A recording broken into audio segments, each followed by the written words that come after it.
Imagine waking up tomorrow and discovering that the person in charge of Britain's finances is someone the public definitively rejected at the ballot box nearly a decade ago. Someone who couldn't even eat a bacon sandwich properly without it becoming a national scandal. Someone whose energy policies have already cost households hundreds of pounds and whose net zero obsession has sent industries running for the hills.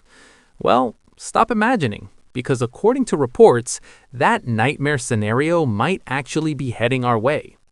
Ed Miliband, yes, that Ed Miliband, is apparently being lined up as a potential replacement for Rachel Reeves as Chancellor. And if you think things are bad now, just wait until you hear what this could mean for your wallet, your job, and frankly, your sanity. Let's start with the obvious question. How on earth did we get here? Rachel Reeves was supposed to be Labor's safe pair of hands, the grown-up in the room, the one who understood spreadsheets and economic forecasts and all those boring but essential things that chancellors need to know. She was sold to us as competent, serious, trustworthy. And now, mere months into the job, there are serious efforts from within her own party to get rid of her. Not from the opposition, not from the media, from her own colleagues who've seen her up close and concluded she's simply not up to the task. That's not just embarrassing, that's catastrophic. But here's where it gets properly mental. The people trying to push Reeves out are the same people who forced her on us in the first place. Labor decided she was the best person for the job. They put her front and center during the election campaign. They assured us she had the experience, the expertise, the vision to manage Britain's economy. And now they're basically admitting they got it spectacularly wrong. Except they're not actually admitting anything, because that would require honesty. And we'll get to Labor's relationship with the truth in just a moment. Remember the election campaign? Remember how Labor promised they absolutely, definitely, crossed their hearts and hoped to die wouldn't raise taxes? How they had a fully costed plan that didn't require squeezing the public? How everything was going to be sunshine and roses without anyone having to pay a penny more? Yeah, about that. The moment they got into power, suddenly there was a $22 billion black hole in the public finances. A black hole so enormous, so unexpected, so completely unforeseen that they had no choice but to raise taxes immediately.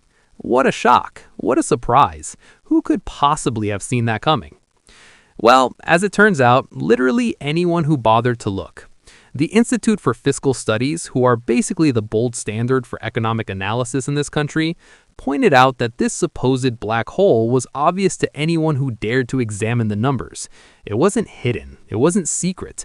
It wasn't buried in some obscure government department's filing cabinet. It was right there in plain sight. Which means one of two things happened. Either Reeves and Starmer genuinely didn't see it, which would make them dangerously incompetent, or they saw it perfectly well and lied about it to win the election.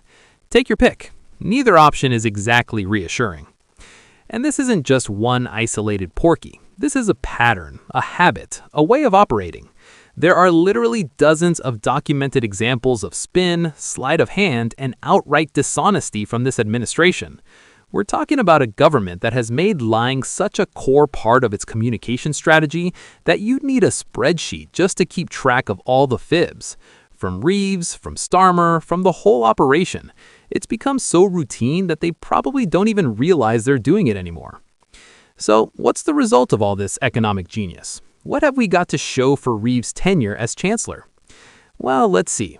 $66 billion in extra taxes.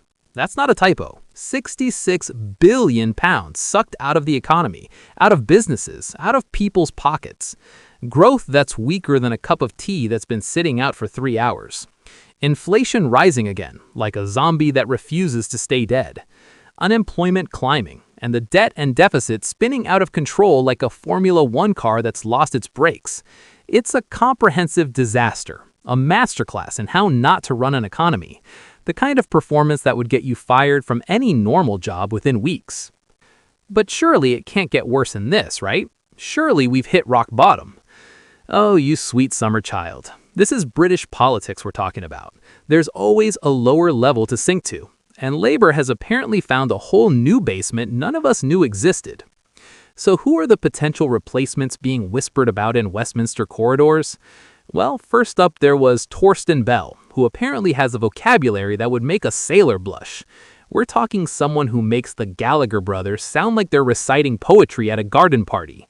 Now, colorful language is one thing, but when your main qualification seems to be an ability to swear creatively, you might want to question whether that's really Chancellor material. The Gallaghers have written some absolute bangers in their time, and honestly, they'd probably draft a more coherent budget than Bell could manage. But Bell isn't the name that should be keeping you up at night. Oh no, there's someone far more terrifying lurking in the wings. Someone who's already demonstrated a remarkable ability to damage the British economy without even being in charge of it. Someone whose policies have cost households hundreds of pounds, and whose net zero obsession has sent industries running for the hills.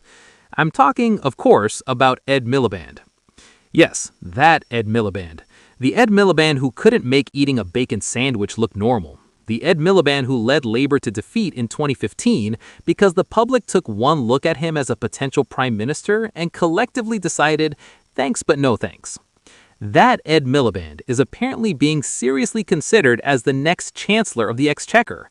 If you're not laughing hysterically or crying into your tea right now, you haven't fully grasped the absurdity of this situation. According to reports in the Sunday Telegraph, this isn't just idle speculation. This is actual, genuine, real-world planning going on inside the Labour Party. And here's the bit that really tells you everything you need to know about how detached from reality these people have become. Labour activists absolutely love Ed Miliband. They think he's doing a brilliant job. They look at his work as Energy Secretary and see success. They see vision. They see leadership. They want him elevated to one of the great offices of state. Some of them, and I wish I was joking about this, actually want him to become Prime Minister. Let's just pause for a moment and appreciate the sheer disconnect between Labour activists and the general public. The activists look at Ed Miliband and see a hero. The voters looked at Ed Miliband in 2015 and gave him such a comprehensive rejection that he had to resign as leader. These are not people living in the same reality. This is like two groups watching completely different films on the same screen. So what's the strategy then? Well, apparently the thinking is that you can't just make Miliband Prime Minister because even Labour knows that would go down about as well as a lead balloon. Instead, the plan is to pair him with someone who has at least one foot planted in reality. Someone like Home Secretary Shabana Mahmood or Health Secretary Wes Streeting. People who might be able to translate Miliband's more extreme ideas into something approaching actual policy. It's like hiring a translator for someone who speaks fluent nonsense. And when might all this happen? Well, that's where the timeline gets interesting. The speculation is that this grand reshuffle would take place after the local elections in May, when Keir Starmer is expected to be, and I'm using the technical term here, toast. The elections that, and this is a fun aside, might not actually go ahead because of concerns about interference or fairness or whatever excuse gets wheeled out when you're worried about getting absolutely destroyed at the ballot box. Assuming the elections do happen and Labour gets the kicking everyone expects, Starmer would fall, Reeves would presumably return to whatever think tank or international organization she came from, and Miliband would step up to the big job. Now let's talk about what Ed Miliband has actually done as Energy Secretary, because this is where the rubber meets the road.